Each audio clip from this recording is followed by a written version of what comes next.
pounce, pounce, pounce, pounce, pounce.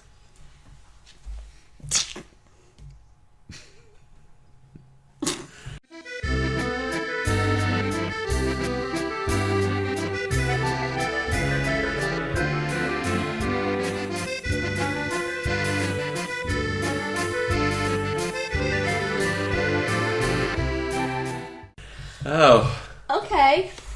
These are called pouncers, which I thought was just really funny. They're for putting paint on something. A tulip pouncer. It's a tulip pouncer. A tulip pouncer. Yeah. Anyway. We're doing some arts and crafts today. We're going to paint some glass. So you need a pouncer and you to need do just some a pouncer arts. for it to see how it works. What are we doing? What are we making? Well, we've got glass here. Glass. Mm-hmm. And we've got these glass paints here. Nice. I couldn't help it. Here, I do have a trick. Oh, nice. Do it for the people. No, it was good.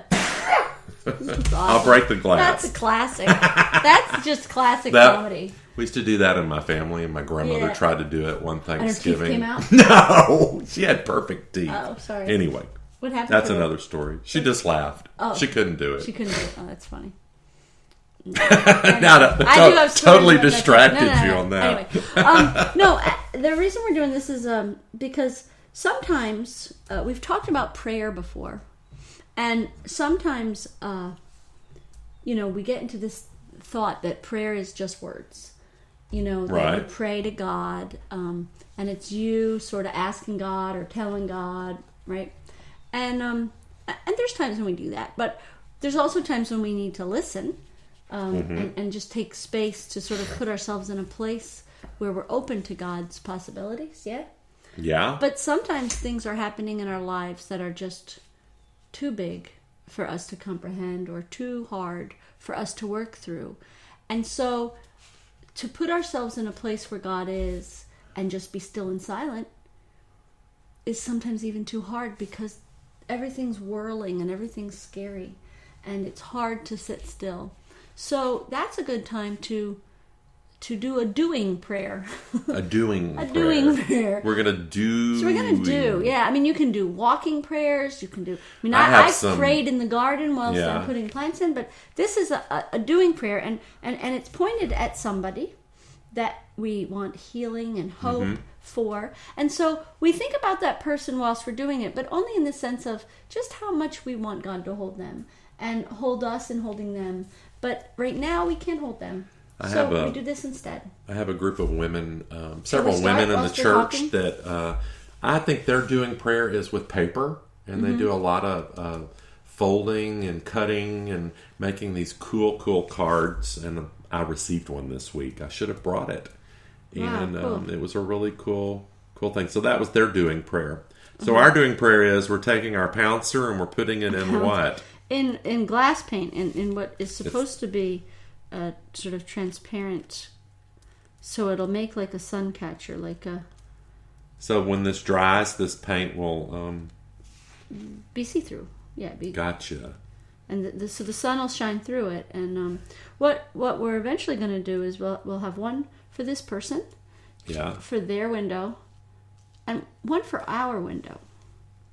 There'll be two of them. One that you make. So the one you're praying for gets one, and we get one. So that when the sun shines through, we still think of that person.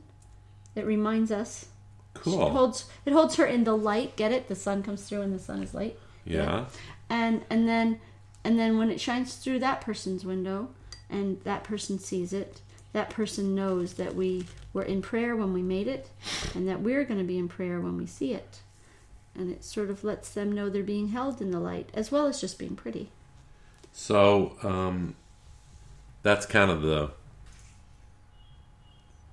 gift of non-word prayers, is they hang around in your life as a tangible,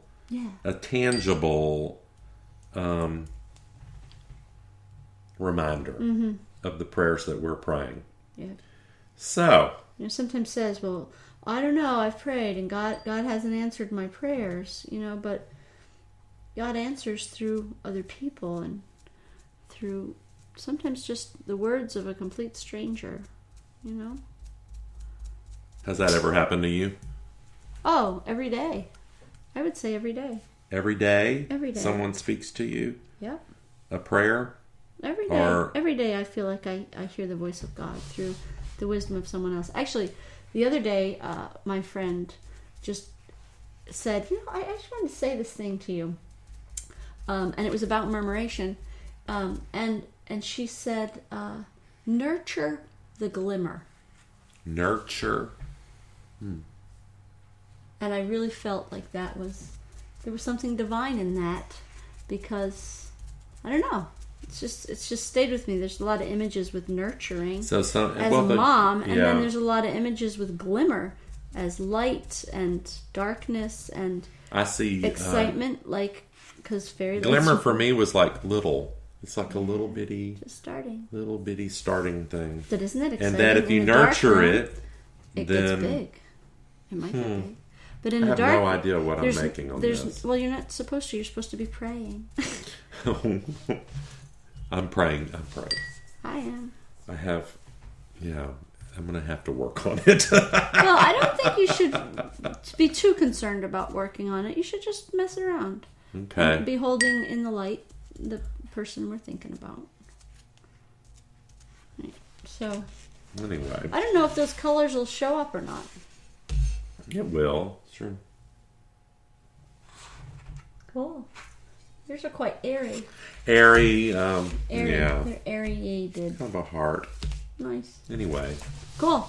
Well, it is T-You-sday. Yeah. And I will make sure you go to the website and Facebook and look for Debbie J's article that she found and posted about HE double hockey sticks. We're going to talk more about hell. But that was our good T-You-sday. She got back to us with that, and it was really good. Yeah, we got a few things about hell this week. We did. And we'll share it with you on our next time. Okay, so pray today in whatever creative ways that you are called to pray. It's what did you call it? A doing prayer. Doing prayer. Do a doing prayer. We're doing prayer. Yeah.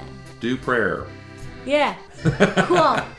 Know you're loved. Remember to come back and check us out. Yeah. And share us. Okay.